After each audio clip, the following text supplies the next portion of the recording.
Hello. 2 ദിവസം മുമ്പ് ഞാനൊരു വീഡിയോയിൽ പറഞ്ഞിരുന്നു നമുക്ക് നെയിം മീറ്റിംഗ് ചലഞ്ച് ചെയ്താലോ എന്ന്. അപ്പം വന്ന ഒരു മെസ്സേജാണ് ഈ മോളിൽ കാണുന്നത്.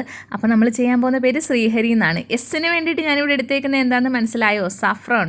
ഈ ഒരു സാധനം എൻ്റെ കയ്യിൽ കിട്ടിയിട്ട് 2 വർഷത്തിന് മുകളിലായി. ഇതുവരെ ഞാൻ ഉപയോഗിച്ചിട്ടില്ല. അപ്പോൾ അതിൻ്റെ ഉപയോഗം ഇതായിരിക്കും. നിയോഗം എന്ന് പറയത്തില്ലേ. അപ്പോൾ അടുത്ത 6-ന് വേണ്ടിയിട്ട് ഞാനിവിടെ എടുത്തേക്കുന്നത് റൈസാണ്, നമ്മുടെ സ്വന്തം ചോറ്. നെക്സ്റ്റ് ലെറ്റർ ഇ ആണ്. അതിന് വേണ്ടിയിട്ട് ഞാനിവിടെ എടുത്തേക്കുന്നത് എഗ്ഗാണ്. നമ്മൾ കടുകൊക്കെ പൊട്ടിക്കുന്ന ചെറിയൊരു പാത്രമില്ലേ, അതിനകത്ത് വെച്ച് ഒരു ബുൾസൈ ഉണ്ടാക്കിയതാ. എന്തായാലും കൊള്ളാം, ടേസ്റ്റ് ഉണ്ട്. പിന്നെ ഇവിടെ ഡബിൾ ഇ ആയതുകൊണ്ട് ഈ മുട്ട തന്നെ ഒന്നുകൂടെ കഴിക്കാമെന്ന് വെച്ചു. അപ്പോൾ നമുക്ക് ഉണ്ണി മാത്രമായിട്ടൊന്ന് കഴിച്ചു നോക്കാം. അതും നല്ല ടേസ്റ്റ് ഉണ്ടായിരുന്നു. അപ്പോൾ അടുത്ത് വരുന്ന അക്ഷരം എച്ച് ആണ്. ഇതിന് ഞാൻ ഹോട്ട് ഡോഗ് ആണ് എടുത്തേക്കുന്നത്. ഇന്നത്തെ വീഡിയോയിൽ എടുത്തേക്കുന്ന മൊത്തം ഈ വീട്ടിലുള്ള സാധനങ്ങൾ മാത്രമേ ഉള്ളൂ കേട്ടോ. നെക്സ്റ്റ് എ ആണ്. നമ്മുടെ സ്വന്തം അച്ചാർ തന്നെ എടുത്ത് കഴിച്ചുകൊണ്ട് എ അവിടെ തീർത്തു. ഇനി വരുന്നത് ആർ ആണ്.